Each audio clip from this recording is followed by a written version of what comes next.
O tema da minha pregação hoje é a espera do juízo, que é o capítulo 10 aqui de Apocalipse. Você vai ver, ele termina a sexta trombeta, mas ainda não é o fim.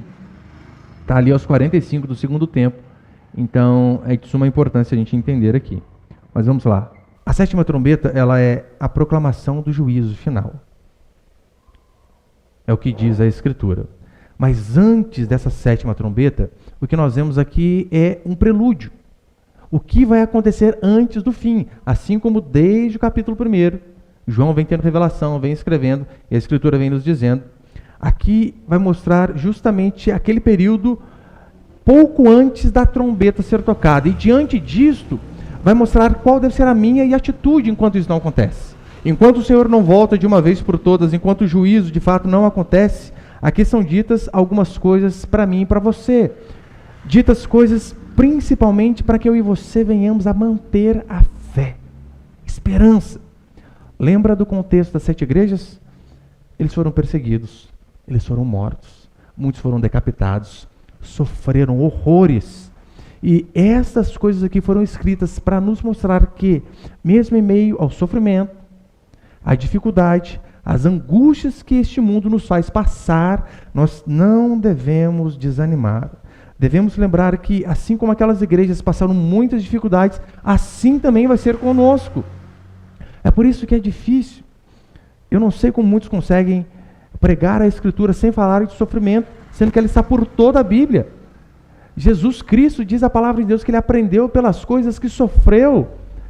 E quando nós falamos que seremos treinados por meio do sofrimento, muitos crentes dizem assim, olha, está amarrado em nome de Jesus, que sofreu o quê?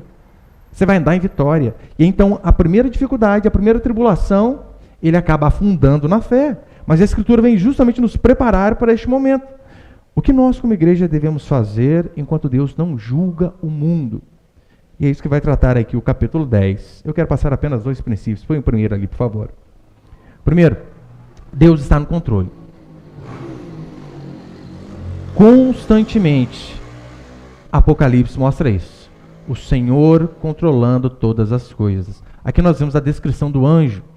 Você talvez deve se lembrar que, por vezes, na Escritura, se fala de um anjo, e de repente aquele anjo era Deus, ou se fala de Deus, e de repente era um anjo, como Jacó brigando com o anjo, e depois ele percebeu que ele estava brigando com Deus. Então a questão aqui não é se é um anjo ou se é Deus, independente de quem seja. Vamos colocar que seja um anjo. Se um servo do Senhor tem todo esse poder, imagina o que vai ser o nosso Deus quando de fato ele se manifestar à sua igreja. E aqui é um anjo forte. E olha a ilustração, né? Um pé sobre a terra e outro pé sobre o mar. É apenas de uma forma análoga, uma analogia para que você possamos entender que aquele Deus que habita nos céus, ele domina sobre o mar, mas também domina sobre a terra. Não há um lugar deste planeta em qual o nosso Deus não se faça presente. Tanto é que Isaías 66, olha o que o profeta vai dizer. Assim diz o Senhor, o céu é o meu trono e a terra é o estrado dos meus pés. Que casa edificareis para mim? Qual é o lugar do meu descanso? Olha o que ele está dizendo, olha, o céu é o meu trono, é lá onde eu estou. E a terra é o estrado, é o lugar onde eu descanso os meus pés. Mais uma vez este símbolo de Deus no trono, governando todas as coisas, não apenas o nosso planeta, mas todo o universo. E tem uma frase do Abraham Kuyper que exemplifica muito bem isso aqui que Isaías e que João está dizendo. Olha o que ele diz. Não há um único centímetro quadrado em todos os domínios de nossa existência sobre os quais Cristo, que é soberano sobre tudo, não clame, é meu. Não há um centímetro quadrado de toda essa imensidão do universo, de todo o nosso planeta. Não há um centímetro quadrado sequer que Deus não possa dizer assim, olha, isso aqui é meu, pertence a mim. Porque Ele sim domina todas as coisas. Deus domina sobre tudo e sobre todos. E repare, a ilustração que João dá aqui é a questão do leão que ruge. Mais uma vez para mostrar aquele que governa. Porque o leão não é o rei da selva. É apenas de uma forma figurada, de inúmeras maneiras, mostrando para mim e para você. O nosso Deus controla todas as coisas. O nosso Deus governa sobre tudo. Essa é a ideia. É interessante. Eu particularmente adoro esses documentários de animais caçando, principalmente o leão. Ô bicho bonito. Eu adoro quando ele pega a zebra, a gazela. Nossa, eu fico alegre. E o leão, ele ruge, às vezes, quando ele está com fome, também para ele mostrar que ele que domina aquela região. Se o contexto aqui está falando de juízo, é para mostrar que o nosso Deus também ele é dessa forma. Ele brada e ele governa sobre tudo. E aqui no verso 6, vai dizer assim, Apocalipse 16: E jurou por aquele que vive pelos séculos dos séculos e que criou o céu e a terra. E jurou.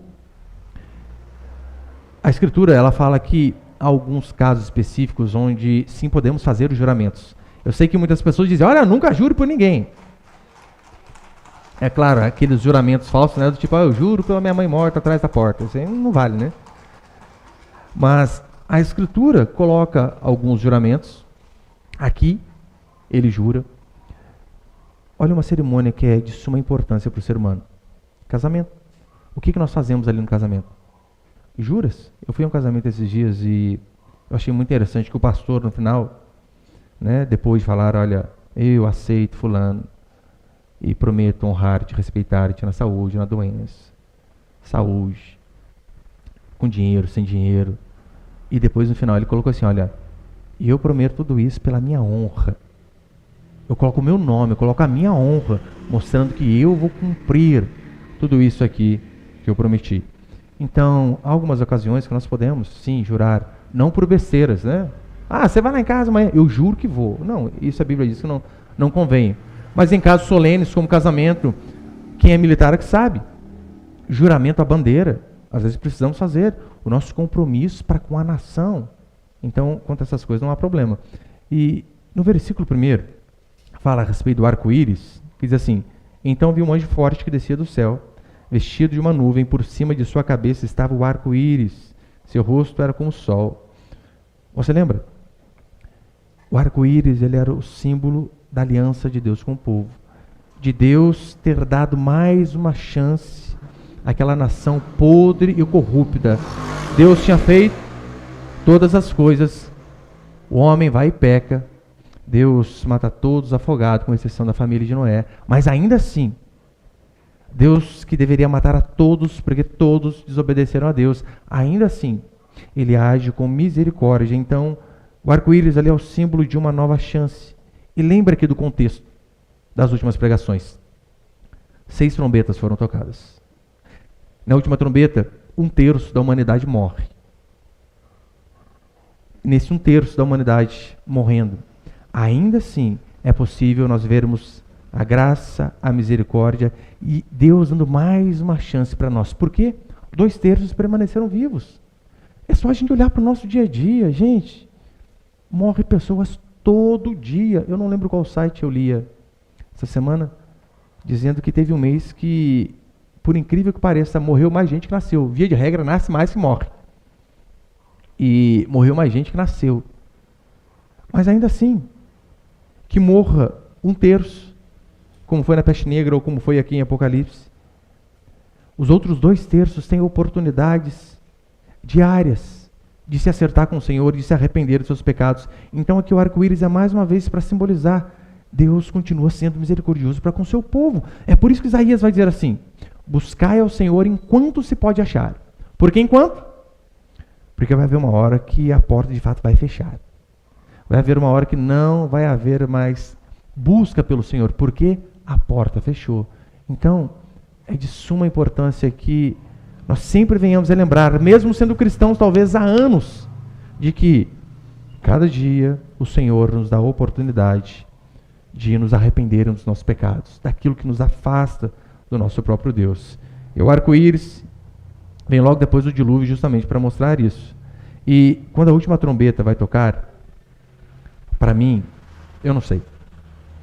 Quando a última trombeta vai tocar para você, meu irmão, eu não sei. Eu sei que um dia vai tocar para todos quando o Senhor voltar. Mas todo dia essa trombeta é tocada para várias pessoas. Porque quando chega a morte, é a trombeta de Deus dizendo, agora acabou. Eu não sei o nosso dia. Eu não sei se estaremos aqui amanhã. Mas eu sei que o Senhor, por sua graça e misericórdia, mais uma vez, tem dado oportunidade para nós de ouvirmos a trombeta e nos arrependermos. Não fazermos como aqueles homens do capítulo anterior, onde a desgraça toma conta Não apenas, né, os elementos se desfazendo, estrela caindo sobre o mar, sobre os rios, sobre a terra, a humanidade morrendo. Ainda assim diz a Bíblia que aqueles homens permanecem duros de coração. Esse é o dia que o Senhor tem nos dado mais uma vez chances e chances sem fim. Mas um dia essa chance cessa. E depois de tantas chances, você consegue perceber? Porque Deus ele precisa condenar o homem ímpio para o inferno. Olha quantas chances ele tem. Você acha justo? Você acha que Deus seria um Deus justo? Depois de, durante anos dando oportunidade, os profetas vindo e falando da parte de Deus, os pastores pregando a palavra de Deus, você percebendo Deus por meio das coisas que foram criadas, como diz Romanos 1, pessoas morrendo, e cada cortejo fúnebre é um anúncio, a trombeta de Deus dizendo, um dia vai chegar a nossa vez. Hoje somos nós que carregamos ali a alça dos caixões, mas um dia será a nossa vez ser carregado. Então, depois de tantas oportunidades, de anos, Deus seria injusto se a pessoa morresse mesmo assim a levasse para o céu. É por isso que esses homens eles precisam ser condenados, porque isso faz parte da justiça do nosso Senhor. E isso, por incrível que pareça, é amor e misericórdia de Deus, mesmo em meio à desgraça. E para encerrar, nossa, nem comecei o tempo, agora começou. Põe o segundo ali, por favor. Eu sei que às vezes nós queremos, por vezes, ter todo o entendimento, para que a nossa fé seja ali firmada naquilo que é concreto, 2 e 2 são 4. Não, por vezes não entenderemos. Mas também não precisamos entender. Repare que no versículo 4, diz assim, quando os 7 trovões acabaram de soar, eu já ia escrever, mas ouvi uma voz do céu que dizia, guarda o que os 7 trovões falaram e não escrevas. Não registre o que eu vou dizer. Ou seja, Deus ele não quer nos revelar tudo. E não vai. É por isso que nós precisaremos da eternidade para conhecê-lo. Essa semana eu vi um pastor muito conhecido expondo este texto aqui. E eu comecei a ver, eu acho que ele está certo. Depois ele começou a descambar por um caminho. Falei, gente do céu. Olha a interpretação. Esse pastor é bem conhecido, muito conhecido. Ele disse assim, aqui no versículo 4, quando Deus diz, olha, não escreva o que os trovões disseram, ele aplicou da seguinte forma, por que Deus não mandou João escrever? Porque há coisas que é você e Deus. Há coisas que Deus vai falar só com você, que as pessoas não vão saber, ninguém vai saber, é apenas você e Deus. Daí você pensa, pastor, mas não pode acontecer. Pode. Mas você consegue reparar também que isso é uma brecha enorme para tudo que é tipo de heresia. Por quê? Daí eu chego lá e questiono, fulano, mas isso aqui que você fez, Deus falou comigo. Como que eu vou questioná-lo? Ele vai citar para mim aqui. Não diz? Apocalipse capítulo 10, verso 4? Que há coisas que é entre mim e Deus? Daí fica impossível de você argumentar com uma pessoa dessa. Então isso abre uma porta enorme para heresias. É por isso que esse papo de, Deus falou comigo. Repare, final de ano, via de regra, nós dizemos assim. Chega ali, né, do dia 25 em diante, pastores e suas profetadas, em que sentido? O ano passado, 2020, estávamos já na pandemia. O que nós mais queremos? Gente, é que isso acabe logo. Todos querem.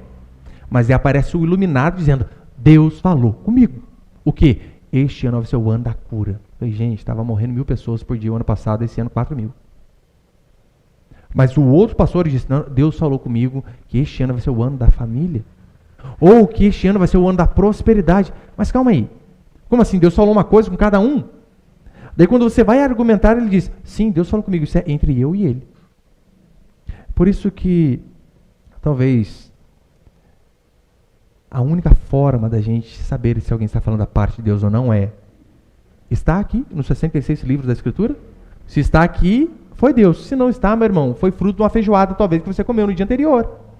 Apenas isso.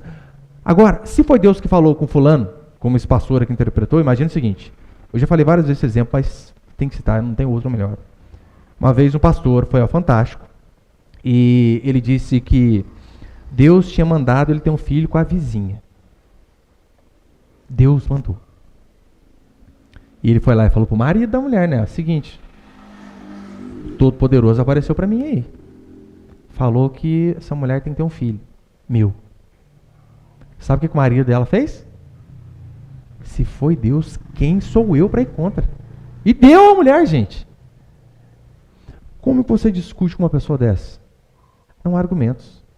Por isso que a regra é, se está nos 66 livros da Escritura, foi Deus que falou. Se não está, não foi. A coisa que nós não saberemos. Muitas coisas que não saberemos o suficiente.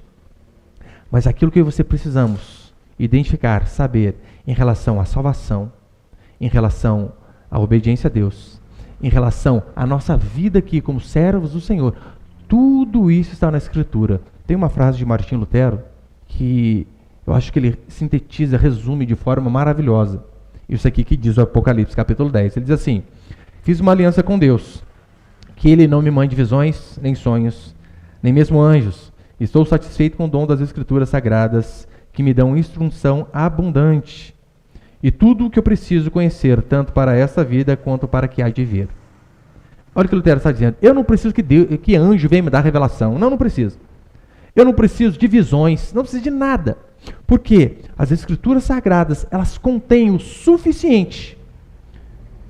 Aquilo que eu preciso para viver de uma forma honesta, justa e piedosa a Deus aqui nesta vida, e tudo que eu preciso saber também em relação à vida futura. Nós não saberemos de tudo, mas o que nós precisamos saber está aqui. Tanto é que em 1 Coríntios, olha o que Paulo vai dizer, 1 Coríntios capítulo 13, verso 9. Porque em parte conhecemos e em parte profetizamos. Quando, porém, vier o que é perfeito, então o que é em parte será aniquilado. Olha o que Paulo está dizendo. Hoje nós temos um vislumbre de Deus. Nós vemos Ele como se fosse num espelho um pouco embaçado, num espelho translúcido. Nós temos uma noção de quem Ele é e de como é. Mas um dia, esse conhecimento que nós temos de partes, ele vai ser completo. Só que enquanto nós não temos este conhecimento, aquilo que Deus nos revelou é o suficiente. É o suficiente para que você sejamos salvos. É o suficiente para que você venhamos, de fato, solidificar a nossa vida, o nosso casamento, a criação dos nossos filhos, a nossa família, o nosso comportamento. Tudo é o suficiente. Hoje nós conhecemos em parte, mas essas partes são suficientes para nos levar até o final da linha. O que você precisa saber em relação à salvação? A Escritura diz. Isso é que ela não falha em nada. Nada. O que o homem precisa fazer para ser salvo? A Escritura diz, de Gênesis e Apocalipse. Agora, com quem se casar? O nome da pessoa? Isso ela não diz, mas os indícios ali estão por toda a Escritura. Basta eu e você buscarmos. E ainda que nós venhamos a ficar, aparentemente, no escuro.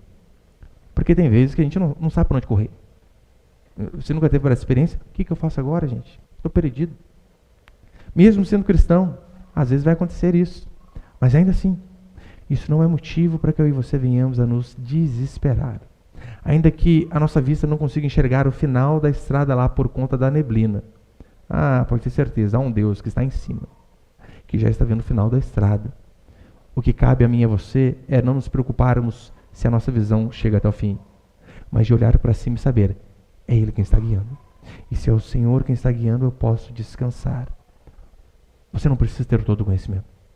Às vezes você vai precisar ter fé. Assim como Abraão. Se coloque no lugar dele. Deus chega, Abraão, sai da tua terra, da tua parentela e vai para a terra que eu vou te mostrar. E Deus não fala onde era. Não tinha Google Maps na época. Não tinha uma bússola para Abraão. A única coisa que Abraão precisou é, eu creio. Então pega sua esposa, seu filho e sai.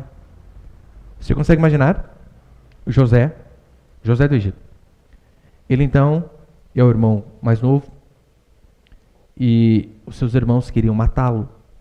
Mas havia um que não queria matá-lo e disse, não vamos matá-lo. Vamos vendê-lo, porque vendendo nós conseguimos arrecadar dinheiro. O mais bonzinho queria vendê-lo. Os outros queriam matá-lo. E então José, ele é vendido por seus irmãos. Ele vira escravo. Ele chega lá no Egito e até na cadeia ele é passado para trás. A vida dele vira uma desgraça só, as pessoas mentem a respeito dele. A mulher do chefe queria sair com ele, ele por santidade não quis. Daí você pensa, pastor, mas calma aí, ele negou a mulher, mostrando que de fato ele era alguém santo, escolhido por Deus e não estava ali para fazer o que é errado. E o que ele ganhou por se santificar, por não ceder? A Bíblia não fala se a mulher de Faraó era bonita. Mas você já viu mulher de jogador de futebol feia? Você não vê. Imagina a mulher do rei. Provavelmente era muito bonita. E ela constantemente dizia, deita-te comigo, deita-te comigo. O que ele faz? Não. Qual a recompensa que ele tem momentaneamente da sua fidelidade? Cadeia. A mulher sai gritando e diz, ele abusou de mim. Ele vai preso. Na cadeia ele é esquecido. Você pensa, cara, José tinha tudo para ser um frustrado. Tudo, gente. Eu, com 10% da história de José, eu já estava praguejando, né? Soltando pragas em relação a Deus. José não murmurou. Ainda assim, mesmo diante de toda aquela circunstância, ele cria que Deus estava no controle, que Deus era soberano, ainda que ele não tinha uma visão completa de todas as coisas. Ele sabia, o meu Deus é quem me guia. É tão certo que em Gênesis capítulo 45, no versículo 7 e 8, olha o que vai dizer. Aqui é aquela parte onde José, ele vira o segundo homem mais importante, ele faz ali as reservas do rei, está tendo fome por tudo que é lado, mas onde José estava, por conta da sabedoria que Deus lhe deu, havia mantimento. Então as pessoas iam até lá comprar mantimento.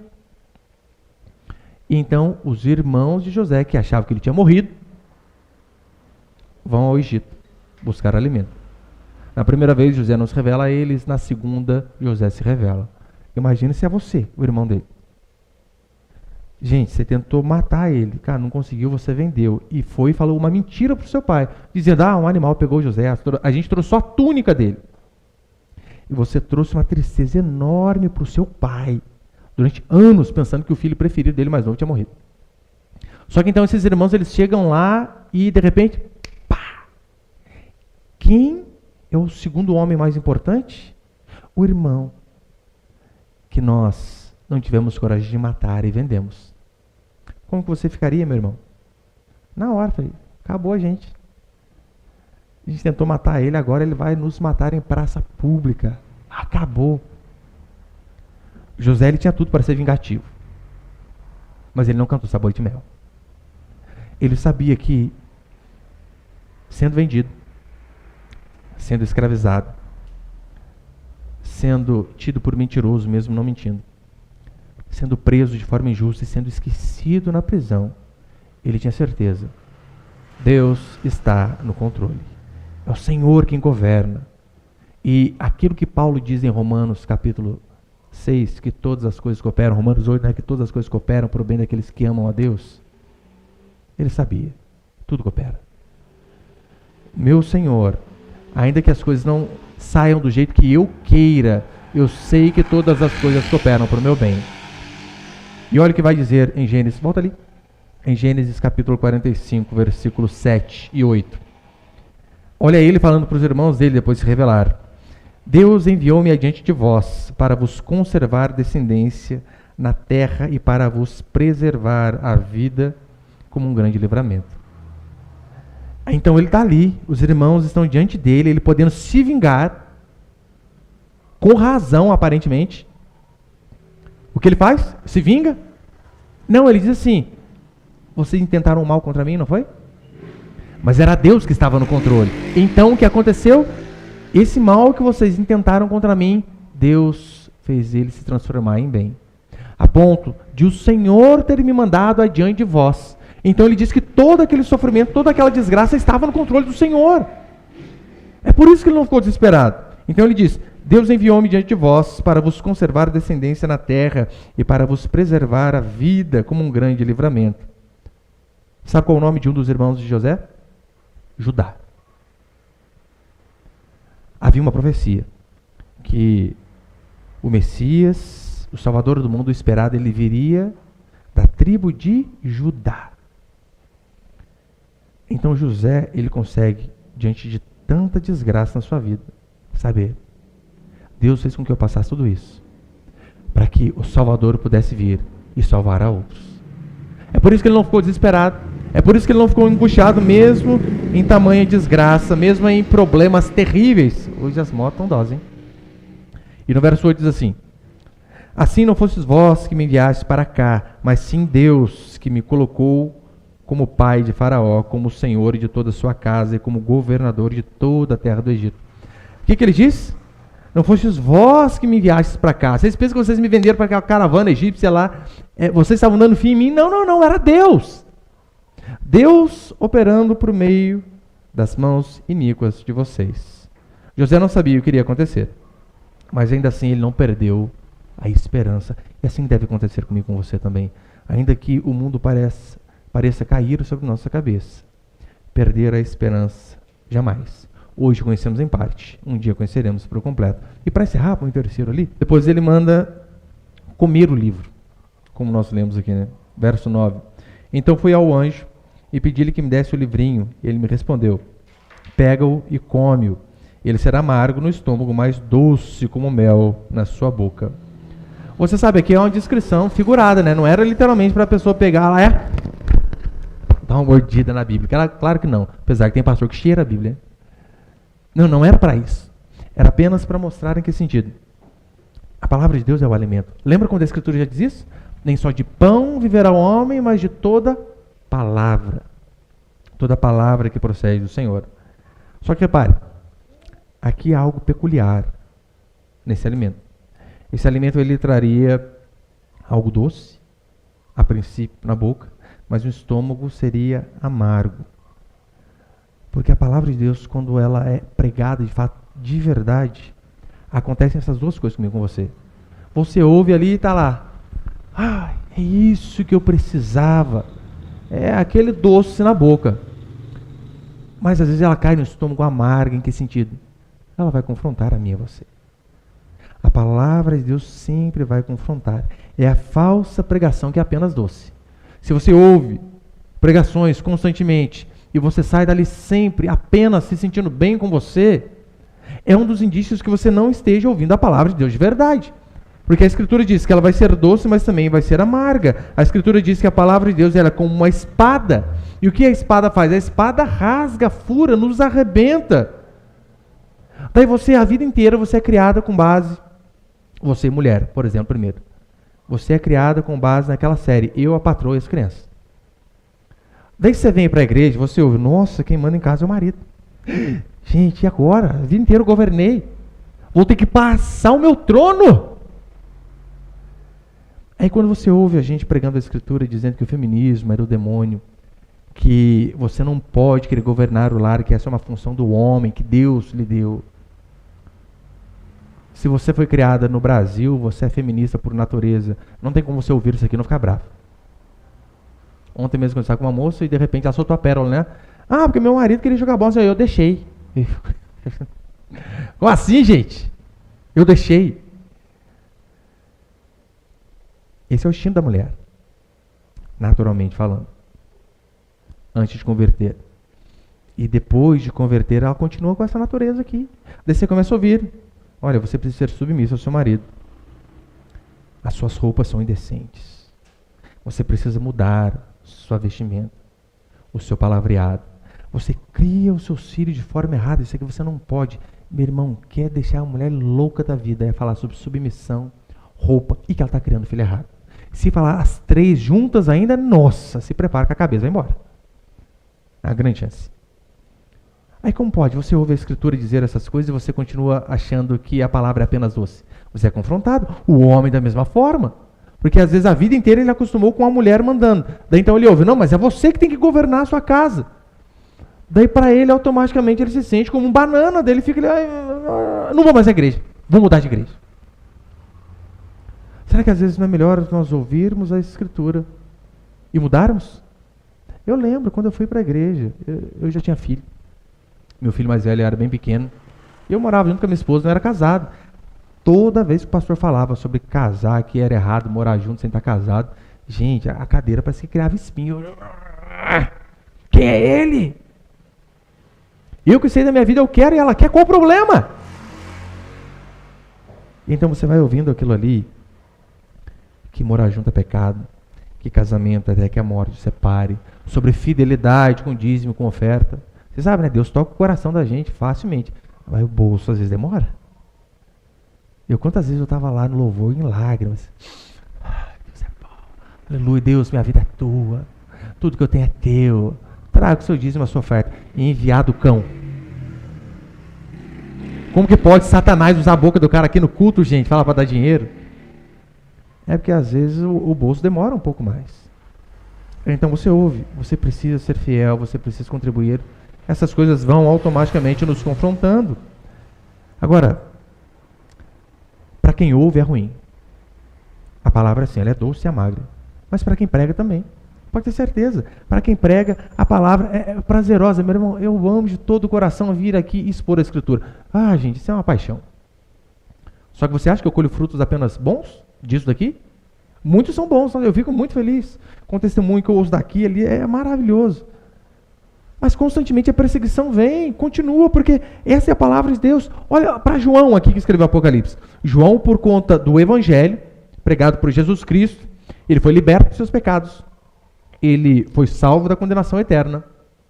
E ele teve a sua passagem para o céu garantida. Pensam. Por conta deste mesmo Evangelho, ele estava preso na ilha de Patmos. Quase morto. Muitos discípulos morreram por causa desse Evangelho. Então, é fácil eu trazer para vocês um Evangelho doce. Que não vai ser amargo de forma alguma. Sabe o que eu preciso fazer? É apenas falar aquilo que você gosta de ouvir. É apenas pegar algumas partes da Escritura. Como um pastor eu citei para vocês há um tempo atrás. Ele foi a um programa de auditório onde tinha a Tammy Gretchen. E a respeito do homossexualismo, olha o que ele disse. Eu não concordo, mas eu respeito.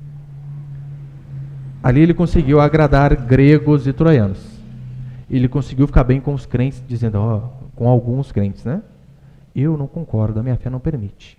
Mas, todavia, entretanto, no entanto, eu respeito. Ou seja, ficou bom com a LGBT também. Tem uma pastora muito conhecida aqui de nosso país. Eu não vou falar o nome dela por questão de ética. Se você quiser ler, o problema é seu. Eu não vou falar. E você vai ficar bravo comigo que eu falo o nome? Eu não vou falar. Se quiser ler, tá ali, tá? Se quiser. E eu vou ler na íntegra a frase desta pastora. Chegou o tempo de parar de julgar pela cor da pele, condição financeira ou opção sexual. Quem convence do pecado é o Espírito Santo. A função da igreja é anunciar a verdade que liberta, não aprisioná-las na religião. Repare nessa frase. Tem muita Bíblia ali. Demais. Muitas partes das Escrituras verdadeiras. Só que ela consegue fundir com heresias de uma forma absurda. Olha como que ela começa. Chegou o tempo de parar de julgar pela cor da pele, pela condição financeira. Quem, em sã consciência, que tem um pouco apenas de neurônio, vai julgar alguém por conta da cor de sua pele? Ninguém faz isso, cristão genuíno, mas jamais vai fazer. Não precisa nem ser crente. Uma pessoa honesta, moralmente falando, ela não vai fazer isso. Julgar alguém por conta da cor da pele, por conta da condição financeira. Só que ela junta essas duas coisas, que realmente nós concordamos, e o que ela joga logo em seguida? Chegou o tempo de parar de julgar pela cor da pele, pela condição financeira, ou pela opção sexual. Pau! Já meteu uma heresia das bravas ali. Só que ela se esquece que cor da pele não é escolha. Você não escolhe nascer branco ou negro, mulato ou loiro. Isso simplesmente vem. A condição financeira, você não escolhe a condição financeira a qual você nasce. Você pode trabalhar para melhorar a condição financeira. Opção sexual é escolha. Uma escolha moral, ou melhor, imoral. É decisão. Ai, mas eu tenho a inclinação para isso daqui. Não, todos nós temos inclinação para o pecado. Seja do lado homossexual ou do lado heterossexual, todos vão ter. Todos nós somos tentados a perder a paciência, a tudo que é tipo de pecado. Então não existe desculpa. O homossexualismo é uma escolha. E olha o que ela diz. E quem convence do pecado é o Espírito Santo. Ela está certa? Claro que está. É o Espírito Santo quem convence do pecado, da justiça e do juízo, diz Paulo. E ela diz, a função da igreja é anunciar a verdade que liberta. Ela está certa? Óbvio. João 8,32, conhecereis a verdade vos libertará. A função da igreja é anunciar a verdade que liberta, não aprisioná-las à religião. O que ela está dizendo aqui é o seguinte, dizer que o pecado é julgar, não pode. Quem disse que não? É o Espírito Santo que convence? Claro que é. Mas ele convence através do quê? Da igreja, da exposição da Escritura. Não existe essa história, o fulano está no pecado lá, ora para Deus tocar o coração dele. Vamos orar? Sim, mas ele precisa ouvir a Escritura para saber que ele está no caminho errado. É assim que Deus age. João Batista, lembra quando ele chega diante de Herodes, que estava adulterando, pegando a mulher do irmão, e diz assim, não te é lícito possuir a mulher de teu irmão. Na cara dele, não te é lícito. Essa pastora, se tivesse nesta época, talvez ela diria sim para João Batista. Preconceituoso. Não julguei, João. Pare de ser religioso e pregue sobre o amor. Porque é exatamente isso. Herodes, ainda que ele não tenha se arrependido, ele ouviu a verdade. Ou seja, passou a ser indesculpável. Indesculpável. Então, é a Escritura que anuncia que adultério é pecado e que o homossexualismo é pecado. Quem está inventando uma religião é essa mulher. João Batista, ele era o amor, com duras palavras e com uma vestimenta horrível para aquela época. A palavra de Deus, ela é doce sim, porque ela traz salvação, mas ela é amarga porque ela traz condenação também. É por isso que, para encerrar, lembra? Prostitutas se alegravam por ouvir o Evangelho. Se apegavam ao Senhor. Enquanto que alguns rilhavam os dentes de raiva, dizendo, quem é Ele? Próxima pregação sobre Lucas, eu vou dizer exatamente sobre isso. Apenas em um capítulo, as pessoas ficam maravilhadas em ouvir Jesus pregando. Só que então Jesus dá uma, eles acabam esquecendo tudo que ele fez, todos os milagres, e ficam bravos com ele, quer matar ele. Quem matou Jesus, você deve lembrar, foram os falsos pastores da época. Por quê? Olha o que eles disseram. Nós temos uma lei. E segundo a nossa lei, aquele que se declara Deus deve morrer. Isso estava na lei? Estava. O único problema é que Jesus Cristo, ele não estava mentindo, era verdade, ele era Deus. Só que então, esses homens, torcendo a Escritura, acabaram levando o Senhor Jesus Cristo à morte. Claro, tudo debaixo do controle do Senhor. Portanto, meu irmão e irmã, ainda que nós não venhamos a entender muitas coisas, jamais chegue a pensar que as coisas fugiram do controle do Senhor. Ainda que possa fugir do seu controle e você se vê ali perdido, assim como Paulo no naufrágio. Diz a Escritura que Paulo chegou a desesperar da própria vida. Sabe aquela história de que, gente, acabou, já era, morremos. Quando eu tive dengue, olha, nem com o Covid eu fiquei tão ruim. Com a dengue, eu confesso para os irmãos, eu achei que ia morrer. Chegou uma hora, eu não conseguia beber água, e dengue você precisa estar constantemente hidratando. E eu bebia meio copo americano, vomitava. E fiquei muito ruim, muito. Eu cheguei a dizer assim, já era, acabou para mim, acabou. E já era pastor, e pensei desse jeito, morri. Eu cheguei ao desespero de pensar que ia morrer. Mas que Deus estava fora do controle? Ah, não. Deus continua controlando. Então, ainda que nós venhamos a desesperar da própria vida, jamais venhamos a esquecer. Eu posso perder o controle. O meu Senhor não. Ele governa sobre tudo. É por isso que o Deus do céu, a ilustração do texto é, está com os pés sobre a terra e sobre o mar, mostrando que Ele domina sobre todas as coisas e também sobre mim e sobre você. Amém, meus irmãos?